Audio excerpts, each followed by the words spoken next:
What's up, everybody? This is Josh coming to you with another episode of the Affiliate Marketing Show. Please be sure to like, follow, and subscribe to stay up to date on all the latest affiliate marketing news, tips, and trends. Once again, myself, Josh from OfferVault.com, the industry's largest aggregator of all things affiliate marketing, whether you're looking for networks, affiliate programs, direct advertisers, or affiliate offers, and more. When it comes to succeeding in this competitive industry, OfferVault.com has you covered. Another big shout out once again to our partners and sponsors of the podcast, Pinup Partners. And unless you've been living under a rock the past few weeks, you know that if you're in the iGaming space, Pinup Partners is celebrating 8 years of being in this industry, an incredible milestone, and they're throwing an incredible promotion for it. Once again, with over 500 prizes, hundreds of challenges, and a prize pool worth hundreds of thousands of dollars, this contest is going to be insane. Whether you're just getting started or a seasoned veteran, you need to check this out. Promotion is running now through the end of December, and it's broken down into 3 exciting phases. Affiliates and partners can dive into daily challenges, score instant rewards, and of course, enter into the grand prize drawing of a luxury car and an exclusive party in the Alps. Want in on the action? It's super simple. Just sign up with their bot by clicking on the link in the description and make sure you follow the competition guidelines to start racking up those entries. Don't miss out on this epic celebration. Pinup Partners is turning 8, and you could be the one walking away with some serious prizes. We also have Harrison Gevirtz, the industry legend, as well as our special guest today, Peter Day, CEO of Optimize to Convert, a company that focuses on generating leads and inbound calls in over 15 different verticals and with over 500 clients. Peter, what is up? Josh, thanks for having me on. Harrison, how's it going as well? Great to see you. Thanks for coming on. I appreciate you working through those technical difficulties with me. I was a ghost literally a few minutes ago. I essentially became Casper, so it's good to be back.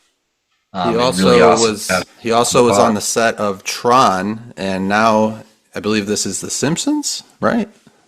I'm going to be honest. My childhood didn't really exist, so I can't tell if it's The Simpsons or Family Guy. It's one of them.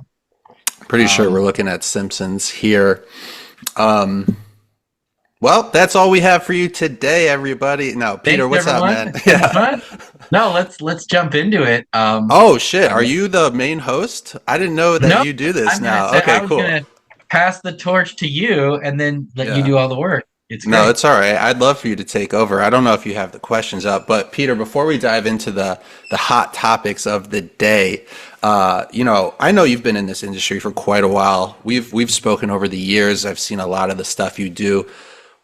Every now and then I like to ask our guests how they got started. I know you kind of have an interesting path to where you are today. If you could give us like a Cliff Notes version of how it all began and how you kind of, navigated that path of becoming the CEO of Optimize to Convert.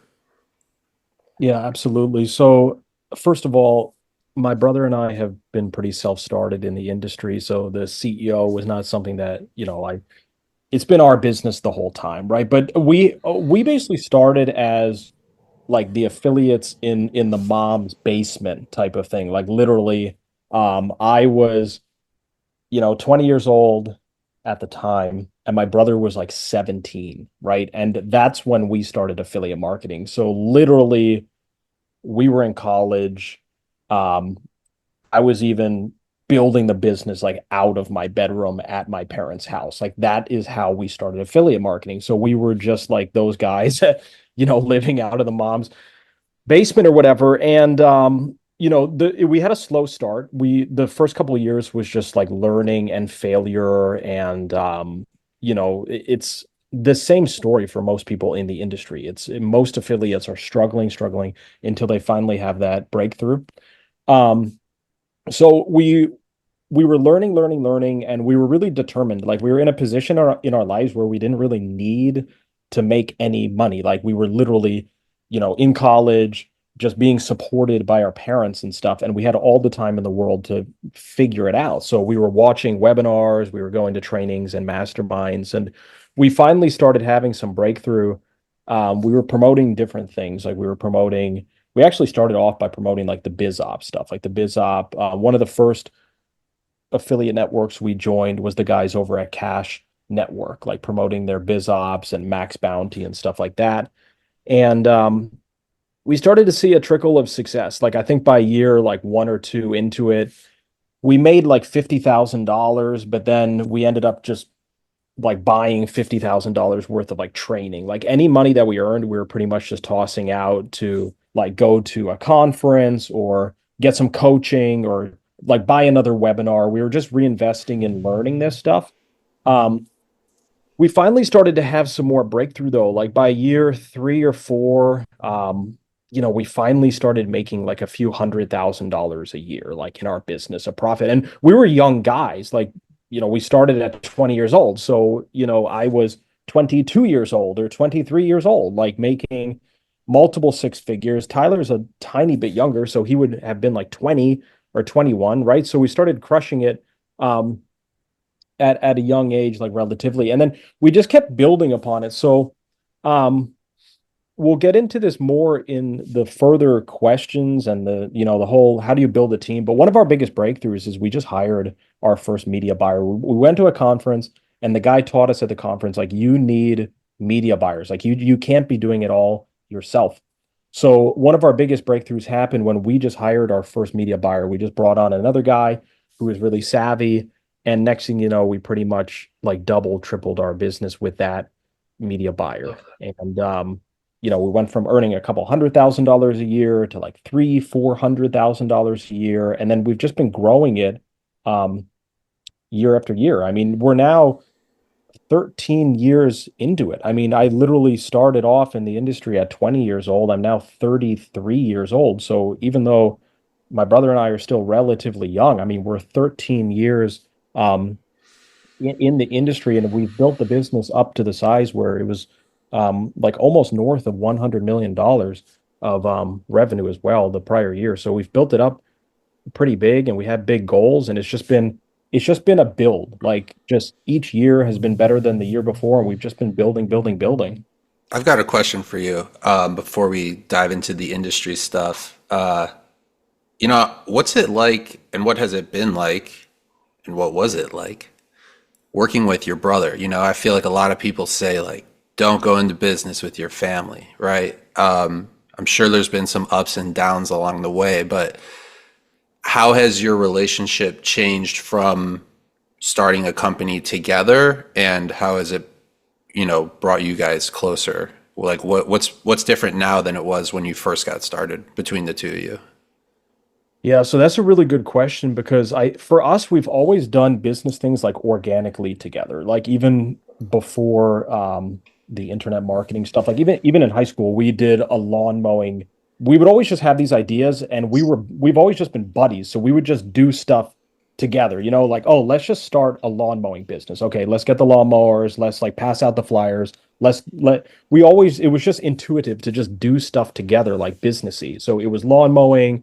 We did some sales stuff, like we were selling kitchen knives and cookware, and we would just always jump into this stuff together, and we didn't even think twice about it. We were just like, it was just so natural that it wasn't like some kind of weird or very thought about conversation. So when I was the one that discovered the whole affiliate marketing, make money online stuff, it was just so natural. It's like, hey, hey Ty, let's just get into the affiliate stuff. Let's just make some money online. So we were always just buddies, and it was just natural just to jump into this stuff.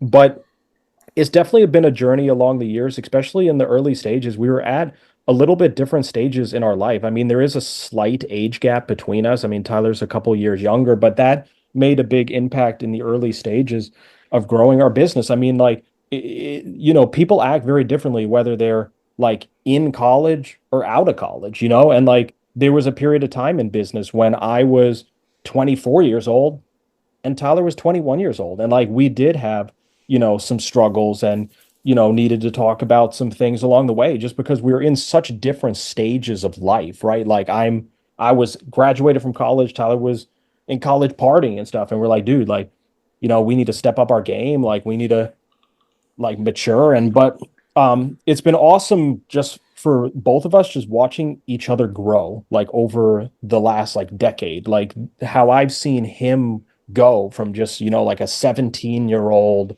kid to like a very smart and successful business person that has like fantastic ideas and comes up with very innovative stuff, just seeing that transformation and vice versa. So that's kind of a little bit of details there.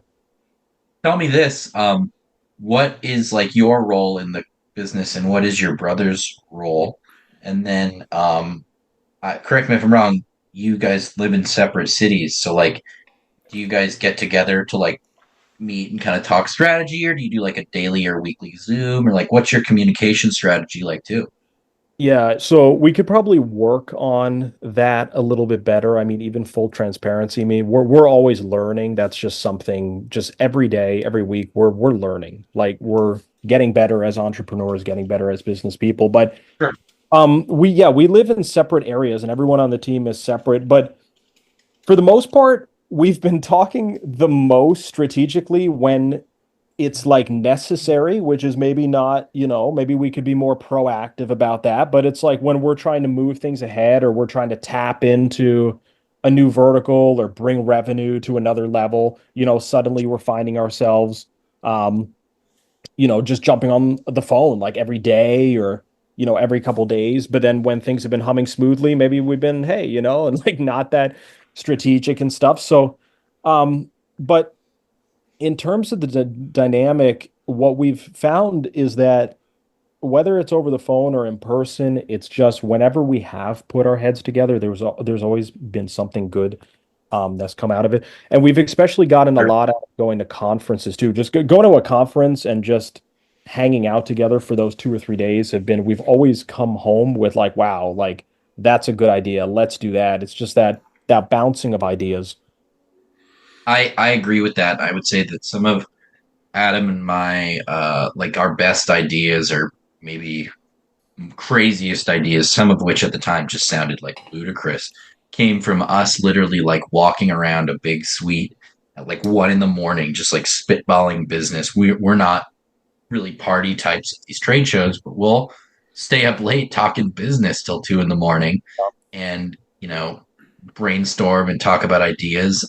One example of that is the big screen, like the screen booth that we have. I'm sure you've seen it. If you haven't seen it, you need to get your eyes checked, I would say.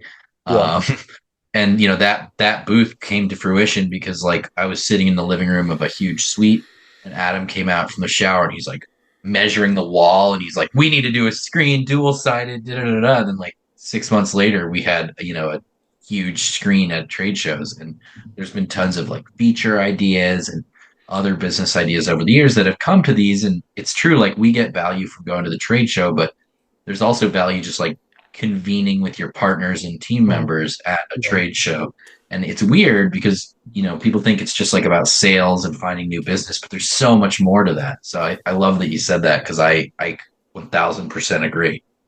Yeah, and sometimes you just need that time for like those ideas to come out. Like if let's say that Tyler and I just jump on a phone call for the next 30 minutes, is the most revolutionary idea just gonna like pop out of that phone call? I don't know. Like most likely what's gonna happen with that phone call is just like the little topic that we have in mind or something. But it's like it's when you're suddenly immersed with your team or business partner, for like 10 hours a day. Like it's that time that it's like you suddenly just think about that idea, or like maybe like 2 hours into a conversation or dinner, you're like thinking of the next best thing for your business. Is like sometimes it does just take that time for these kind of things to come out. Definitely. So what is your role in the business and what is your brother's? Yeah, so my brother's role is very defined. He's primarily working on the traffic side of the business. So like he oversees the media buying team. So we have a media buying team of about 15 media buyers. And my brother's been primarily, his responsibility is like overseeing that team. So like on a daily basis, he's in the trenches, like looking at their ad accounts, like being strategic with the media buying team. Like this is going to work, this is not going to work. He's actually been responsible as well for like hiring the media buying team. So like even if I do some kind of post and say, we're hiring, he's been the one on the phone hiring, right? So I would say his responsibility has been really leading up the media buying team. And then my responsibility has been more operational, yet also growth at the same time. So I've been wearing a lot of hats. So like for me, I oversee like the accounting division. I oversee all of our C-level people, like someone on the operations side, someone on the marketing side. Sure. I oversee like all of the divisions that actually make the company like actually work on a day-to-day basis. But then I also have a big role in terms of just growth and sales as well. Like I still land clients and stuff. So I'm like a CEO that does a lot of everything and is, still growth oriented as well, this biz dev and stuff. Peter, Definitely. That's I know Optimize to Convert has a real big focus on pay per call and lead gen. What do you think's kind of the future of pay per call and or lead gen?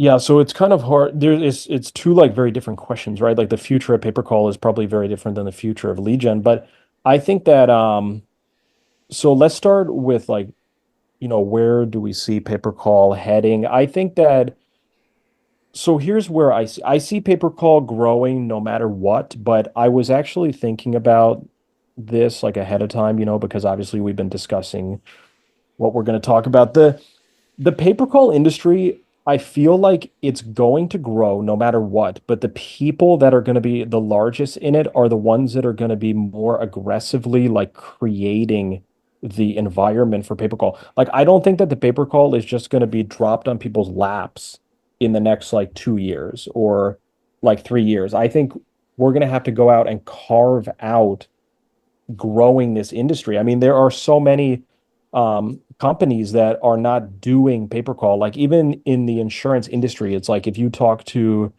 your friends that are like a life insurance agent, their I company, love this example. like their company are still they're still like sending out these like little pamphlets.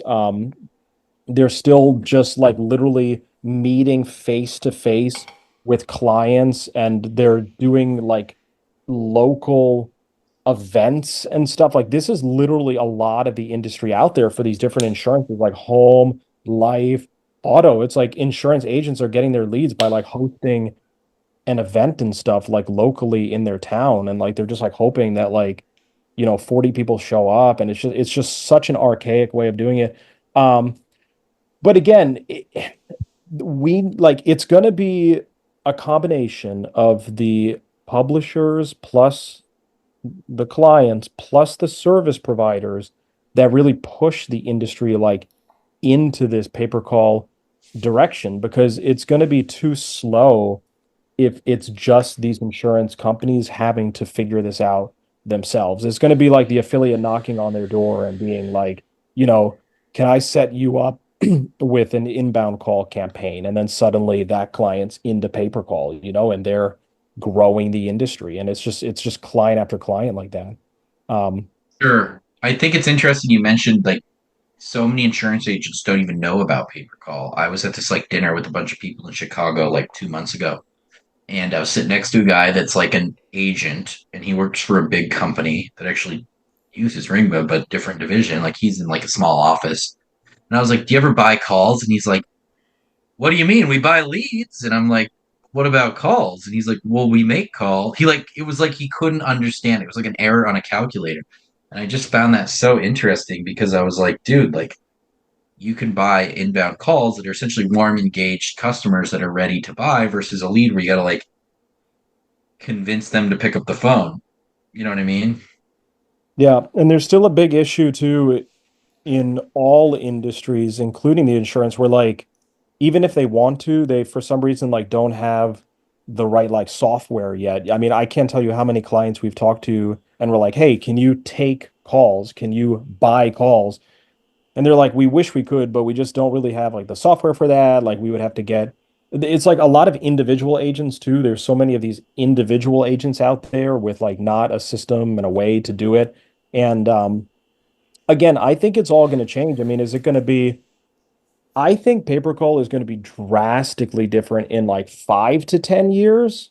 Is it going to be that much different in like 1 to 2 years? Maybe. I think the next like 1 to 5 is going to be very, very good for the companies that specifically are like pioneering it, right? Those companies that are tapping into these opportunities.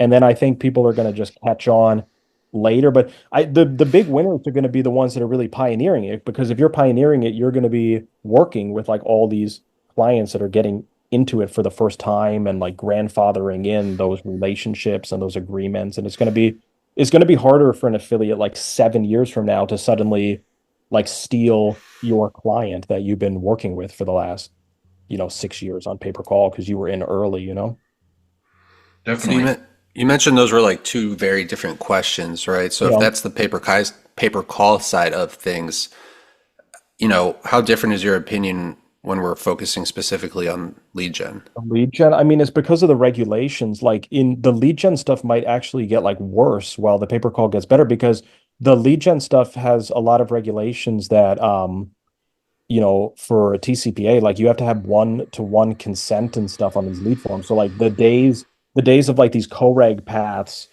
is going to be pretty much over. And even the days of just collecting the lead and selling it multiple times, like with ambiguous disclosures and ambiguous language, like those days are going to be ending with these new. So it's the lead gen is still going to be around, but the gist that I'm getting in the industry is that it's very good time for inbound calls, though, specifically the consumer initiated inbound calls where you're Definitely. running ads, because there's a lot of resistance towards outbounding. There's all of a sudden like all types of different rules and regulations that are new that are making it harder to just do outbounding. And And vendors, um, nobody likes to get that phone call. yeah, I mean, it does like technically work. I mean, our company has never really gotten into it, but there are companies that have figured, I get it. People don't really like the call, but there's obviously a game to be played there. But I think that things are going to get harder for the outbounding and even the lead gen, because let's say you used to have a lead gen site, and let's say your business model was to collect the lead and sell it like 3 to 5 times without very 1-to-1 consent. If you suddenly have to have 1-to-1 consent and you're only able to sell that lead, to the one buyer who you're disclosing, it makes it so much different. It almost ruins the model for a lot of the specific paths and things like that. So I think that it could be harder for outbound and lead gen. Um, and I think things will get better there. I've already seen it in our business, like in the last like 6 months specifically, there's this huge urgency for the inbound calls, because it's just by chance we kind of just been focusing on the inbound calls. I mean, that's how we got into doing pay per call. It was just through the inbound, so we never really got into the call center or outbounds, but we just happened to find ourselves in the right place, because a lot of these clients are saying like, hey, we just can't really do outbound anymore, or things are going to change come January, and we're going to need more inbound. So there's been this great demand for the inbounds. So it's it's certainly a good opportunity. You previously mentioned like hiring media buyers and media buying teams was kind of like one of the major kick starts to where things, really picked up speed for you and your brother, when you were first kind of getting going in the industry. My question is, how do you successfully build a media buying team? Like, what are the key metrics you should be looking at? How do you kind of set yourself up for success and, giving yourself the best people to work with? Yeah, so with the media buying team, it's definitely one of the most like complicated and complex issues. Like, I don't want to say issue, but just like sector of our business. I mean, there are a lot of components with the media buying team, because essentially, if you hire the wrong media buyer, it's just really not going to work, because what we've realized is the step one is you have to find the right media buyer. I mean, it sounds so obvious, but it's very true. What we've learned is that there's two things that need to line up, and they're both equally as important. If you find someone that wants to be your media buyer, they have to have the skills, but they also have to have the personality. And when I say personality, what that means is they have to be like driven, they have to do what they're told, they have to be hard workers. I mean, we've seen this so many times where like we've found media buyers who actually have like good skills, but then if the personality is not there, it could just be a total flop. Like you ask them to launch a Like it's campaign. not like a cultural fit for your organization, or are they Yeah, just or just like not? yeah, or just like work ethic. It's like I can't tell you how many times we've just like hired someone. They've been very skilled. It's like the media buyer can produce like six figures a day if they wanted to, but then you ask them to launch a campaign and they just don't do it. Or They're like like, oh, it means I have to do work. Ugh. or it's just like it's like they don't have their like self-discipline, like there's some like issue, like there's some kind of personality like issue that and so what because what we used to do is we used to just hire based off of the skill. We'll be like, okay, if you want to be our media buyer, we want you to show us like examples of your ads. Tell us what is your past success story. Like we used to go off the skills, and then we realized like, man, like it's just like you could bring on 10 guys that have like these fantastic skills, but then if they're not a hard worker, if they don't really do what they're told, they don't like put in enough time, if they're lazy, like there's so many of these character traits that could then just blow the deal for them being a good media buyer. So what we've learned is that the skills have to be there. Like if you're trying to hire for personality without the skills, it's just like that's a swimming upstream because you're just like, yes, you can get a very enthusiastic person that's going to do everything you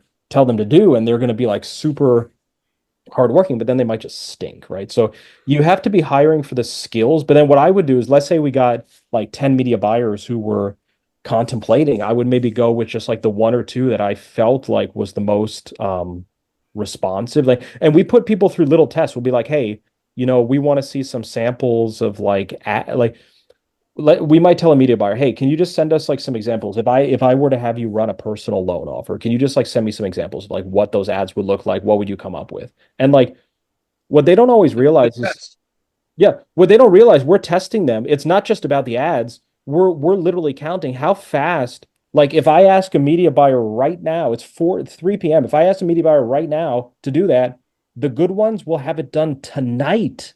Like literally tonight, they will have in those ad samples. And I'm like, man, like that's impressive, And then the pretty good ones would have in their ads tomorrow. And then the ones that stink will have their ads in by like Sunday or something. They'll have the ads like 6 days later. It's like I this have is a question based on that. yeah. What if you find that the guy who sent his ad in by Sunday is by far the best ad that you got? How do you kind of navigate that situation? It's been tricky. I want to be honest, it's never really happened and it's rarely happened. It's usually the guys that have been spending like 7 days getting their ads together have these guys, they've just been kind of lazy. They're not going to work fast. Like they're so like not motivated that it's like you would think that if someone had like a very exciting interview, that at the very minimum, they're going to have their ads in within a couple days or something, right? It's like there's just something is funky if like, but I see what you're saying. It's just okay, but I do want to make a Like point though. Let's say what's more important, the quality of the ad or the quality of the media buyer? You know what I mean? Or do they kind probably of go the speed of together? the speed of implementation is probably like better though. Like let's say that there was a media buyer that took 7 days to just like send in their ads. Let's say they were actually better ads. I would probably still take the media buyer that had like 80% as good of ads, but would just do it within like 6 hours because that media buyer, we're going to be able to move and they're produce. gonna hustle. They're gonna Yeah, work. They're it's like gonna be up hustle. on. They're gonna check stats on a Saturday, and the guy that Exactly. takes 2 days is gonna clock out at 4:59 on Friday. And I wouldn't even use the word clock out for the other guy because he's like, I think Exactly. media buying is almost like you got to be on call, like you're a surgeon. Sometimes you got to perform some surgery and fix some ad sets and change some creatives and turn some ads off. You know, Yeah.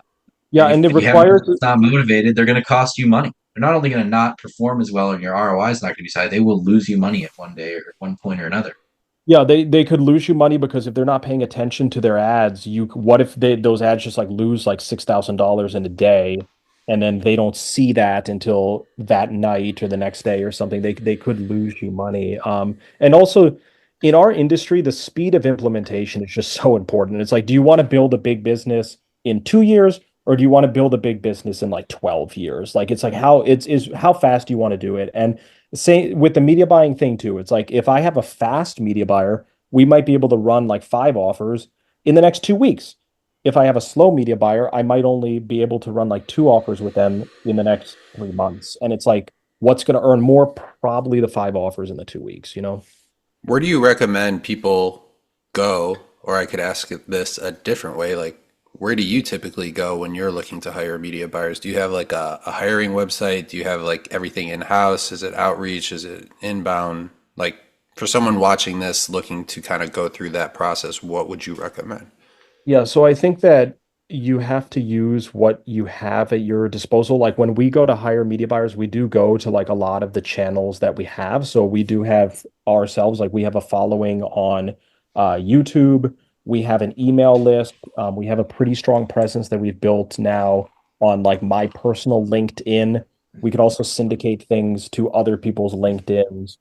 And we can just put some shout outs here and there to like influential people that we know in the industry, like, hey, could you pass this along? Right. So the answer is you kind of need to use like all the avenues that you have at your disposal. But when we first hired our first couple media buyers, we actually found most of our media buyers at conferences. So what we did was we went to these conferences where we were I don't feel like we went to the conferences with like an agenda to get a media buyer, but like for example, we went to a lot of conferences for like Tim Bird. Like I'm sure you guys know Tim Bird. He's like the classic guy that's just been teaching like Facebook ads for, the last 12 years or so. So Tyler and I used to go to a lot of Tim Bird conferences, back in the day. And lo and behold, there's a lot of great media buyers at those shows, right? Like those conferences are basically just media buyers learning, right? So we would go to these conferences, you know, we would learn, we would kind of kick it off with other media buyers. And then, once in a while, if there was a particular individual at one of these kind of like workshop kind of things, we would be like, hey, do you want to partner with us on some campaigns? Like, what do you feel about, coming in-house with us? So we definitely probably got maybe our first 4 to 5 media buyers just from conferences or like these type of like workshop things where we were able to attend with other media buyers and then convince them that we had something going on that they should, run with us. I've been trying to get Tim Bird on this show for a while. Tim, if you're watching, which I'm sure you are, let's get you on the affiliate marketing show. I Right, chatted Harrison? with him a week ago about something. I'll send him a message. Yeah. That's a good reminder. I like that. But you know what? Today's not about Tim Bird. It's about Peter Day. It's true. Your Peter. name's cooler. I'm just gonna say. Yeah. Peter, moving right along. Let's say I'm a disgruntled CEO trying to make my way, and I'm having a fit because things aren't moving fast enough for me, right? I want to be making the multiple six figures in my early 20s like you were. I want to be finding success in different parts of this industry. What would you say to someone who is feeling that and experiencing that? They feel like they have the right formula, but they feel like they're also kind of spinning their wheels and things aren't really progressing along at the rate they were hoping it would. Yeah, so it's a hard question to answer precisely without like looking into the specifics of like the business, like what are they doing? What is the business model? But I mean, here's the thing. I mean, like being a CEO and running a company has definitely been the hardest thing I've ever done in my life. It's been, the most rewarding thing at times, but definitely the most challenging, hardest thing I've ever done, hands down. Um, I actually talk about this in one of my recent podcasts because I produce one every weeks or so. But I actually talked about this Shout recently. out, shout out the podcast. Where could people find it? So it's on Optimize to Convert. So that's our business name, Optimize to Convert. So you just go to Optimize to Convert YouTube channel, and we have all types of videos there. And there's a Peter Day podcast. But in my recent podcast, the mindset is just really important. Like as a business owner, as a CEO, as an owner of a company, is like there could be problems all of the time, like all of the time. And you need to make a decision of like, how are you going to handle those problems? Like, are you going to be negative about it? Are you going to have a bad day every day? Or it's just very important for a business owner to keep a positive mindset. It's just so easy. If you start focusing on all of the negative stuff and then get caught up in all the negative, if you start thinking about, you lost a client, not growing fast enough, if you, it's almost like, think about salespeople. Like my dad would always have this interesting story, right? Like he would be sharing this story about salespeople. Like if you talk to two salespeople, you can talk to two salespeople that got no sales that day, and you ask the salespeople, how was your day? The one salesperson might be like, oh, it was a terrible day. I didn't get any sales. Like I'm going broke. And then you talk to the other salesperson and he smiles and laughs and he's like, it was an awesome day. I made 30 phone calls, talked to 9 clients, have one that's potentially interested. It's like, what's the difference? Like both salespeople, they both just got no sales, but the mindset is just so much different. So just like But what do having you that. think the mindset is? Do you think it's because what I'm hearing is, and maybe this isn't right, but I'm hearing not taking your job too seriously or not letting it define you. But how would you interpret that? It's just like it's like it's a positive. It's like looking, it's kind of being like hopeful and positive and stuff. Like you can tell. I've been to conferences before. Like I attended a mastermind one time and there was like this negative guy there and he was just always negative. It was like you would ask him like, "Oh, how's, rent to own going?" He's like, "Oh, rent to own is dead. It's not working. It's never going to work." Right? And it's like there's always a way. It's just you got the mindset is just not getting like worried and caught up and all the negativity, and then the mindset is just like being hopeful and optimistic about these things. Because right, as a business owner, it's all about you're trying to like find that next thing that is going to actually succeed. You're pretty sure that it's going to work, but you're not positive, right? And it's having that hope. It's like, you know what, if I reach out to these clients for pay-per-call, it's like that optimism, like this is going to move things forward, right? And it's like having that hope and not just be like all like disgruntled about the fact that your growth is like not as big. Even if the growth is not as big as you want it to be, then you have to go out and like carve out that growth. It's like no one's going to do it for you. It's like being negative is not worrying. It's not going to do anything. You got to go and carve it out. I think what you said about worrying is not how you grow a business is really true. I've met people over the years where they worry too much and it affects the worry makes the negative happen. So like I'm sure you've met people that are like aspiring affiliates and they test out a new campaign and they spend like $4 and don't make money. And then are like, pause the campaign. This is too much. It's clearly not going to work.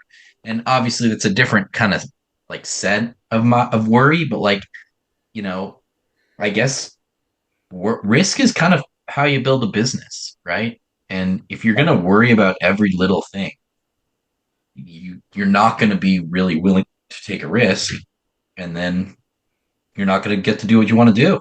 You know what I mean? Like there's kind of multiple perspectives there, but I think it's really important to emphasize that, and it's really cool for our listeners to hear that from you because you know you started out as a young guy. I'm not sure if you know my background. I got into this industry when I was 13. I've Well, literally been doing this for 19 years. I'm 32. There were times back in the day, Affiliate Summit was 21 plus. I couldn't even go. I would go to Vegas and hang out outside.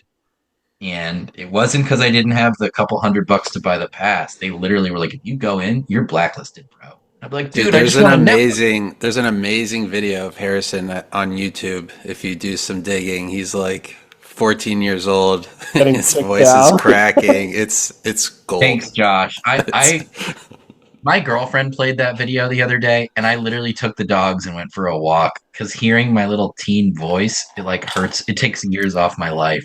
It's like I this mean, but dude, podcast. I can't even listen to you know myself. what I was doing when I was 14? I just, I just got bar mitzvahed and I was playing guitar and worrying about my math quiz. You're like starting. I mean, it's an impressive story. I think what's also important too is just like progressing things on a daily basis. Like something that I do in the business is like every Monday I sit down and I literally get out a little note sheet and I write down like what are my goals for the week. Because a lot of people have like business goals, like where do I want to be in like 1 year or what do I want to eventually be? What I found is very helpful is actually being more like committed in terms of like a tighter frequency to like these goals. Like I'll sit down on Monday and be like, what are my goals for the week? Like I want to get 2 brand new offers, land 3 new clients in this vertical, get these couple media buyers succeeding when they weren't, and make sure that our Facebook accounts are more like organized or something. Like I will literally sit down and like these are my goals for the week. And whether they are all going to actually get accomplished or not for the week, I'm going to be honest, rarely has it ever all happened. But if I write down like 7 of these goals, what's been happening is most weeks, we've been accomplishing like half of them or 60% of them or something. And what's important to me is just daily progress. Like, what did I do today that is making the business better than it was yesterday? Did I land a new client? Did I get a new media buyer? Do we have a media buyer succeeding today that wasn't succeeding yesterday? It's like sometimes you might not see this growth in like a day or 7 days, but I can guarantee that if you're actually progressing every single day, doing like something progressing, you're going to be shocked at what the growth actually looks like. Even in like 6 months, you'll be like, oh my goodness, like I accomplished like 95 successful things in like 6 months or something. You spoke about, the goals. Sometimes it's I want to get 2 new offers.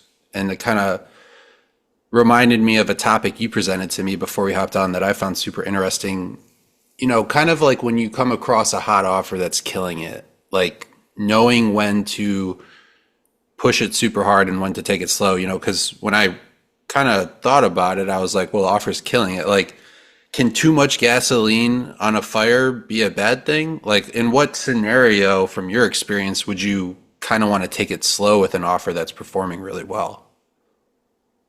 Yeah, so sometimes it is wiser to like take it slow than it is to blow the offer up because it depends on what it is. Like sometimes, let's say it's lead gen, like on lead gen offers, sometimes the quality is a really finicky thing. It's like, let's say you're promoting, I don't know, like some home servicing, like if you're promoting like bathroom remodel, right?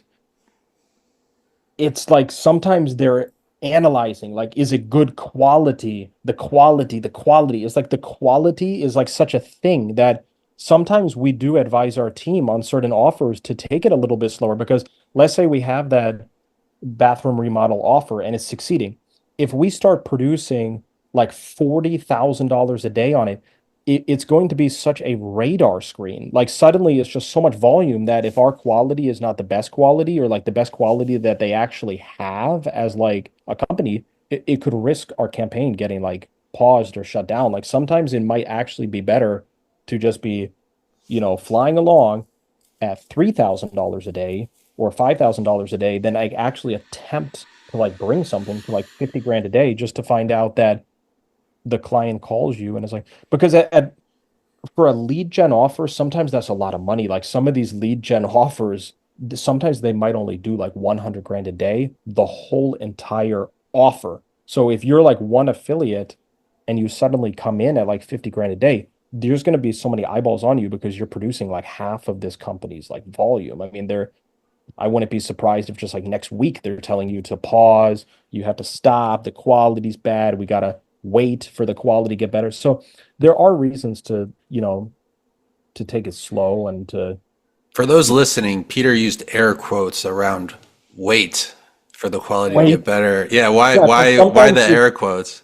so I love sometimes that. sometimes it's just sometimes it's just an excuse, it's like you wait a week and then it's like lo and behold it didn't really get, it's just an excuse to pause or whatever, right? But it's just one of those common things. It's like affiliates know that, right? You're running the offer. Oh, can you pause while we wait for the quality to mature, and it's like you're just hoping that like a couple weeks later your leads have matured and stuff like that. But I think there's some times to take it slower. Like if the quality is on the fringe, sometimes it's not even your fault. Like sometimes you're actually just trying to run like the best ad you can with the most like above board compliance. And sometimes you're trying your best, but for some reason the quality might just be okay or so. And you need to ask I, yourself, I do I do want to interrupt you and just say the fact that what you just said, and then you mentioned the quality in the ads can be compliant, etc. I think a huge problem in our industry is so many folks that don't want to build a real business, and we touch on this like every other episode. So I mean, if you've listened to the pod before, you've heard me preach this.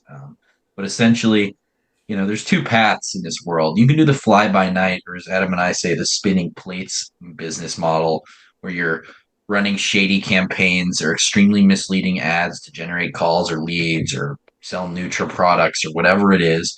And you'll make some money, and then your ads will go down. You'll have a great January, and then January 28th comes along, and all your ads accounts get nuked, and then you're back to zero.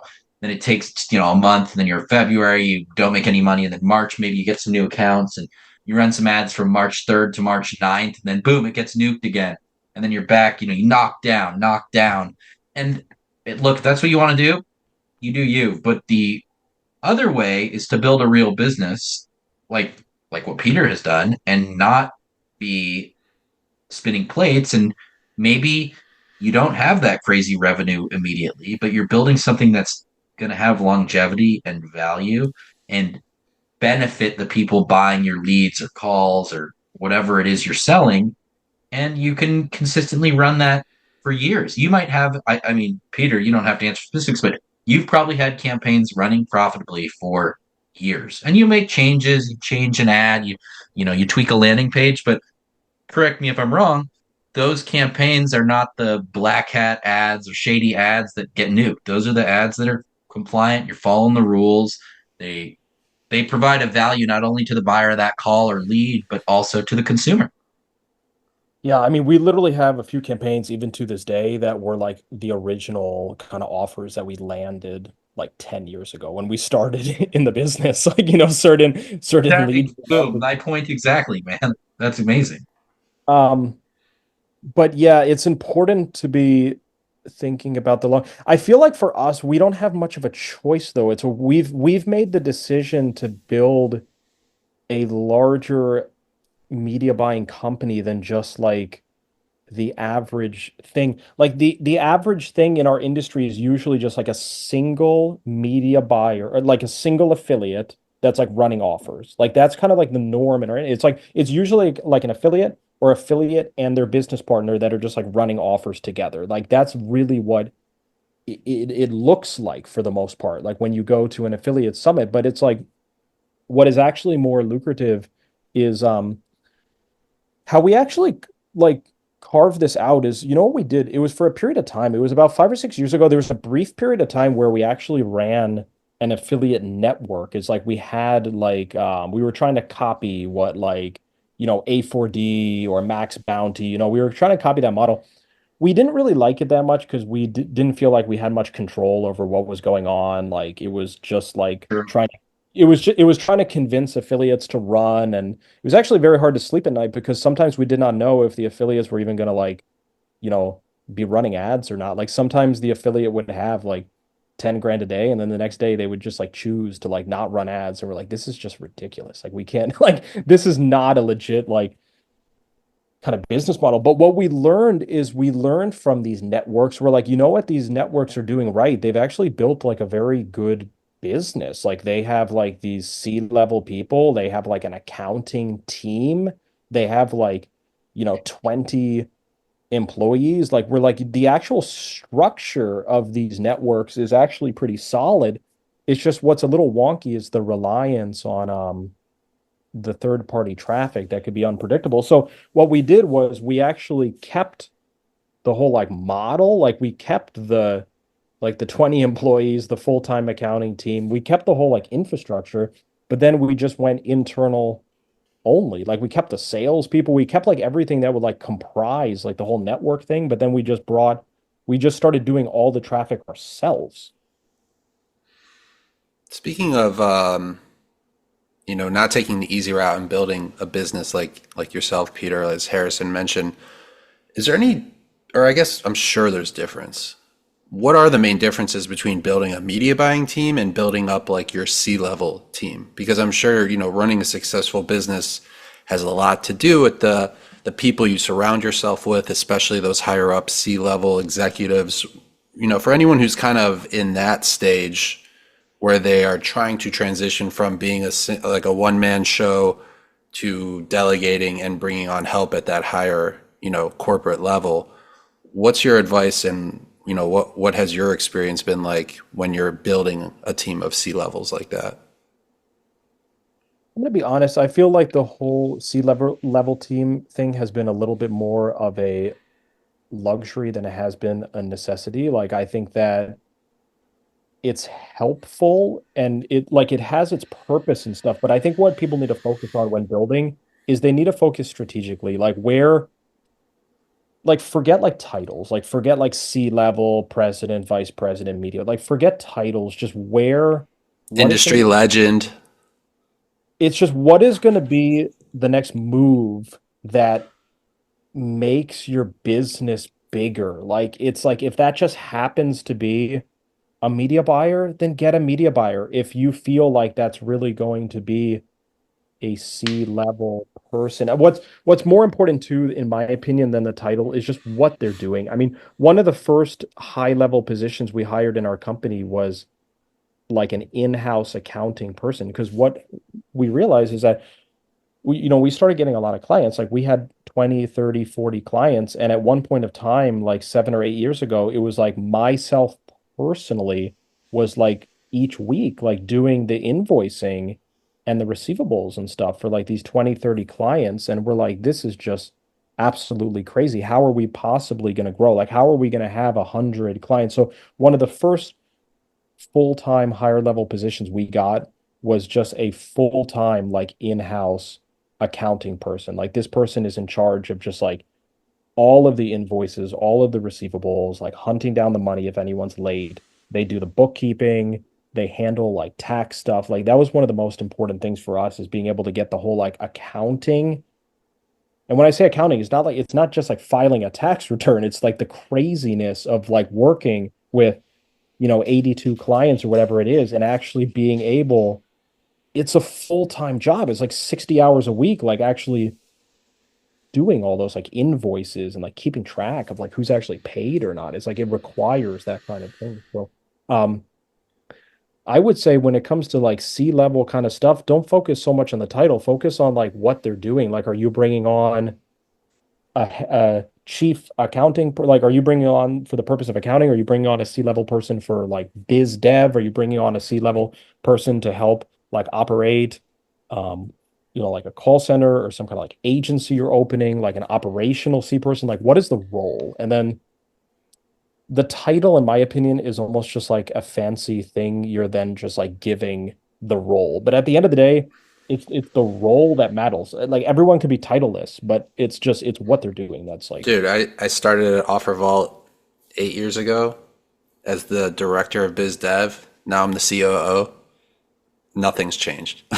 You're I've been still doing, I've been wearing all the hats I was back then, you know? I mean, it sounds cool to people who care about that, but I completely agree. I think it's more about the person and what they're actually doing within the company. Yeah, I mean, and the only reason we really do it is more for like the clients too. It's just so when the clients go on LinkedIn and they see like that you have like the chief operating officer, the chief growth officer, it just looks better. It looks more corporate. It's just like It's kind optics of a legitimizing factor in some people's eyes.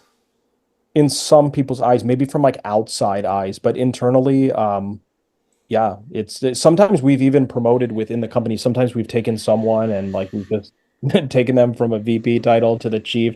Nothing's changed. I mean, they haven't It's really like we can't pay you more, but we want to make you a looked better. COO. Yeah, it's like thanks.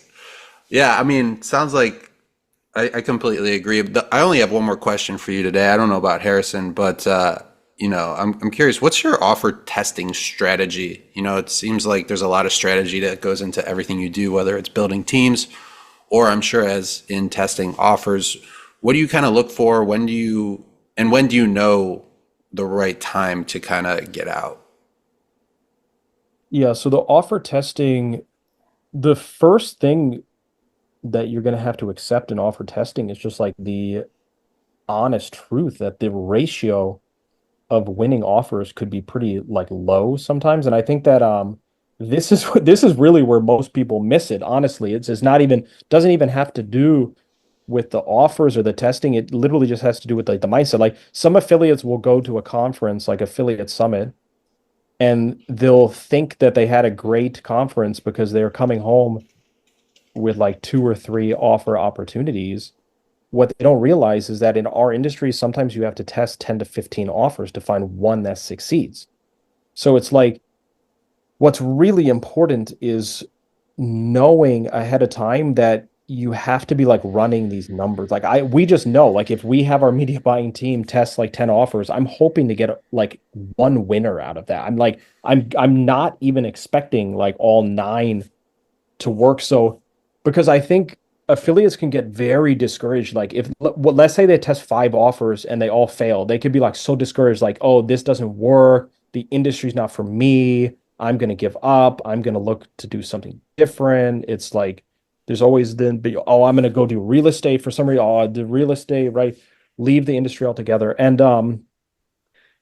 in our opinion, the success rate has been about like 1 out of 10 to 1 out of 15. So it's just that mindset going into it. So we do, and what's really interesting too, not only has our success rate been sometimes as low as like 1 out of 10, 1 out of 15, but we're not just testing aimlessly either. Like sometimes we're actually bringing things to the table that could really work. Like we're coming.